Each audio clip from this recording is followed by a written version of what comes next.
Hi ಎಲ್ರಿಗೂ ನಮಸ್ಕಾರ. ಎಲ್ಲರೂ ಹೇಗಿದ್ದೀರಾ? Welcome back to my channel. ಇವತ್ತಿನ ವಿಡಿಯೋಲಿ ನಾವು ಹೀರೆಕಾಯಿ ಚಟ್ನಿ ಮಾಡೋದು ಹೇಗೆ ಅಂತ ನೋಡೋಣ. ಮೊದಲಿಗೆ ನಾನಿಲ್ಲಿ ಒಂದು ಬಾಣಲಿಯಲ್ಲಿ 1 ಟೇಬಲ್ ಸ್ಪೂನ್ ಅಷ್ಟು ಎಣ್ಣೆ ತಗೋತಾ ಇದ್ದೀನಿ. ಎಣ್ಣೆ ಕಾದ ನಂತರ 1 ಟೇಬಲ್ ಸ್ಪೂನ್ ಅಷ್ಟು ಕಡಲೆಬೇಳೆ ಹಾಕ್ಕೋತಾ ಇದ್ದೀನಿ. ಹಾಗೆ 1 ಟೇಬಲ್ ಸ್ಪೂನ್ ಅಷ್ಟು ಉದ್ದಿನಬೇಳೆ ಕೂಡ ಹಾಕ್ಕೊಂಡು ಚೆನ್ನಾಗಿ ಫ್ರೈ ಮಾಡ್ಕೋತಾ ಇದ್ದೀನಿ.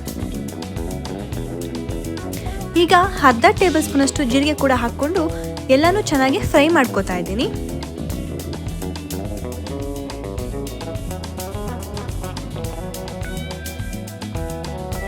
ಈಗ ಇದು ಒಂದು ಸ್ವಲ್ಪ ಕೆಂದು ಬಣ್ಣ ಬರೋ ಥರ ಚೆನ್ನಾಗಿ ಫ್ರೈ ಮಾಡ್ಕೋಬೇಕು. ನಾನಿಲ್ಲಿ ಈಗ 10-12 ಬೆಳ್ಳುಳ್ಳಿ, ಹಾಗೆ ರುಚಿಗೆ ತಕ್ಕಷ್ಟು ಹಸಿಮೆಣಸಿನಕಾಯಿ, ಸ್ವಲ್ಪ ಕೊತ್ತಂಬರಿ ಸೊಪ್ಪು, ಹಾಗೆ ಸ್ವಲ್ಪ ಕರಿಬೇವಿನ ಸೊಪ್ಪು ಕೂಡ ಹಾಕ್ಕೊಂಡು ಚೆನ್ನಾಗಿ ಫ್ರೈ ಮಾಡ್ಕೋತಾ ಇದ್ದೀನಿ. ಹಾಗೆ ಅರ್ಧ ಟೇಬಲ್ ಸ್ಪೂನ್ ಅಷ್ಟು ಎಳ್ಳು ಕೂಡ ಹಾಕ್ಕೋಬೇಕು.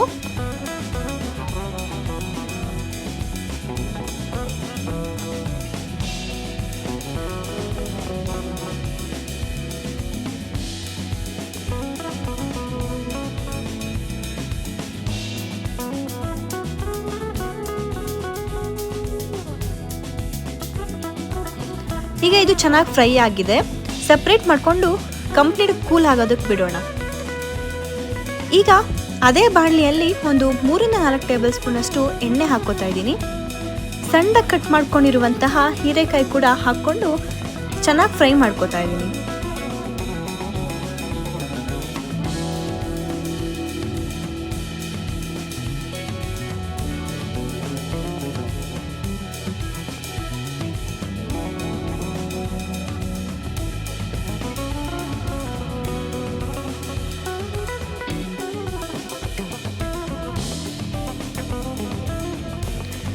ಈಗ ಒಂದು ಸ್ವಲ್ಪ ಅರಿಶಿನ ಹಾಕ್ಕೊಂಡು ಚೆನ್ನಾಗಿ ವಾಟರ್ ಬರೋ ಥರ ಹೀರೆಕಾಯಿನ ಚೆನ್ನಾಗಿ ಫ್ರೈ ಮಾಡ್ಕೊಳ್ಳೋಣ.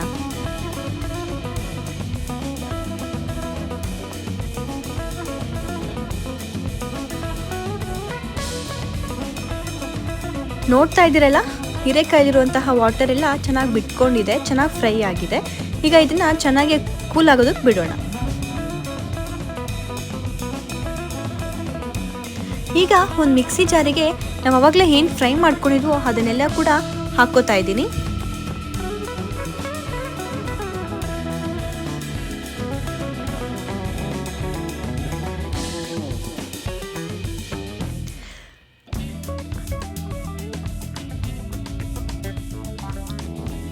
ಒಂದು ಸ್ವಲ್ಪ ನಿಂಬೆಹಣ್ಣು ಗಾತ್ರದಷ್ಟು ಹುಣಸೆಹಣ್ಣು ಹಾಕ್ಕೋತಾ ಇದ್ದೀನಿ. ಹಾಗೆ ರುಚಿಗೆ ತಕ್ಕಷ್ಟು ಉಪ್ಪು, ಸ್ವಲ್ಪ ನೀರು ಹಾಕ್ಕೊಂಡು ಚೆನ್ನಾಗಿ ರುಬ್ಕೊ ಬರ್ತಿದ್ದೀನಿ. ನಾನು ಈಗ ಇಲ್ಲಿ ಒಗ್ಗರಣೆಗೆ ಸ್ವಲ್ಪ ಎಣ್ಣೆ, ಸಾಸಿವೆ, ಹಿಂಗು, ಒಣಮೆಣಸಿನ್ಕಾಯಿ, ಕರಿಬೇವಿನ ಸೊಪ್ಪು ಹಾಕ್ಕೊಂಡು ಕೂಡ ಒಗ್ಗರಣೆ ಕೊಟ್ಕೋತಾ ಇದ್ದೀನಿ. ಈ ಚಟ್ನಿ ಅಂತೂ ಮುದ್ದೆ, ಅನ್ನ ಹಾಗೆ ಚಪಾತಿ ಜೊತೆ ತಿನ್ನೋದಕ್ಕೆ ತುಂಬಾ ರುಚಿಯಾಗಿರುತ್ತೆ. ನನ್ನ ವಿಡಿಯೋಸ್ ನಿಮ್ಗೆ ಇಷ್ಟ ಆಗ್ತಾ ಇದ್ರೆ ಪ್ಲೀಸ್ ಲೈಕ್ ಮಾಡಿ, ಶೇರ್ ಮಾಡಿ, ಸಬ್ಸ್ಕ್ರೈಬ್ ಮಾಡ್ಕೊಳ್ಳಿ. ಮುಂದಿನ ವಿಡಿಯೋಲ್ಲಿ ಸಿಗ್ತೀನಿ. ಅಂಟಿಲ್ ದೆನ್ ಟೇಕ್ ಕೇರ್, ಬಾಯ್ ಬಾಯ್.